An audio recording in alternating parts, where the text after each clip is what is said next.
Hello guys, આજે આપણે બનાવવા જઈ રહ્યા છે સોફ્ટ ઇડલી સંભાર. સંભાર બનાવવા માટે મેં ટામેટું લીધું છે, એક નાનું ડુંગળી લીધી છે, બટાકો લીધો છે, મીઠી લીમડી લીધી છે, પછી લીલું કોપરું હોય તો લીલું, સૂકું હોય તો સૂકું કોપરું છીણી લેવાનું.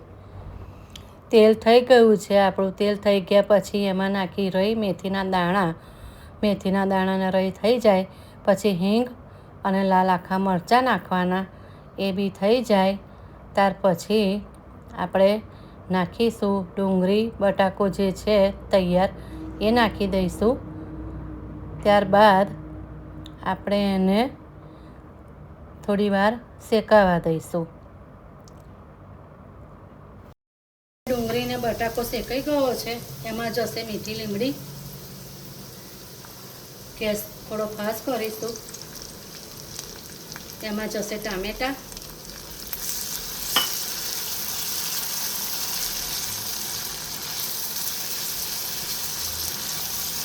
એમાં જશે ખમણેલું કોપરું,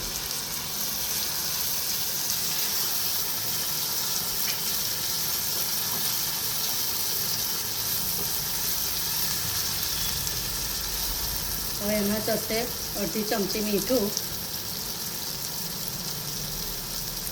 અને નાની ચમચી હળદર.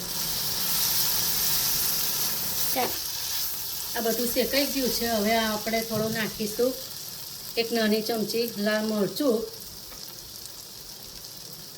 અને એક નાની ચમચી ધાણા જીરું. આ બધું શેકાઈ ગયું છે. કારણ કે આપણે બીજો કોઈ મસાલો નાખવાનો નહીં, કારણ કે આપણે પેલો સંભાર મસાલો બનાવ્યો છે એ જ મસાલો નાખવાનો. આપણે કોઈ તૈયાર મસાલો નથી વાપરવાનો. હવે આ દાળ મેં બાફી રાખી હતી એ દાળ નાખી દઈશ. તુવેરની દાળ છે, સરગવાની સિંગ. દાળ નાખ્યા પછી થોડું યોગ્ય અનુસાર પાણી નાખવાનું. જરૂર પડે તો મેં પાણી લીધું છે અંદર. અને સંભાર જે મસાલો બનાવ્યો હતો એ મસાલો હું એડ કરું છું, 1 ચમચી. આપણે આ સંભાર રેડી છે, જોઈ શકો છો તમે. અને મસાલો જે બનાવ્યો હતો એની સુગંધ બી સરસ આવે છે. તમે એકવાર જરૂર ટ્રાય કરજો મસાલાની. હવે આપણે બનાવી રહ્યા છે સોફ્ટ ઇડલી.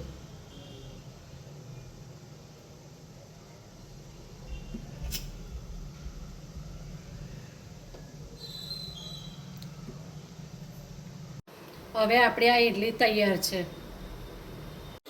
આપણી આ સોફ્ટ ઇડલી રેડી છે. આ સંભાર મસાલો છે, આ ગ્રીન ચટણી છે, આ સંભાર છે. હવે આપણે એની ઉપર દેશી ઘી સ્પ્રેડ કરીશું.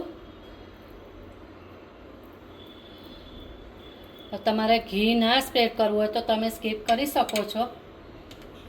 એની ઉપર આ ગ્રીન ચટણી,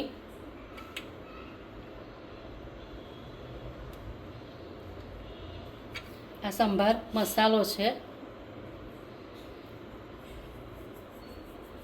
જે ઘરે બનાવ્યો તો એ આપણે.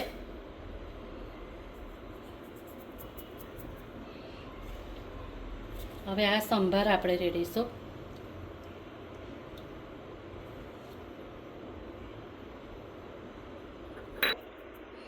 આપણા ઇડલી સંભાર રેડી છે, બરાબર. હવે આપણે ઉપરથી આ મસાલો જોઈતો હોય તો તમે લઈ શકો છો અને ના જોઈએ તો સ્કીપ કરી શકો છો.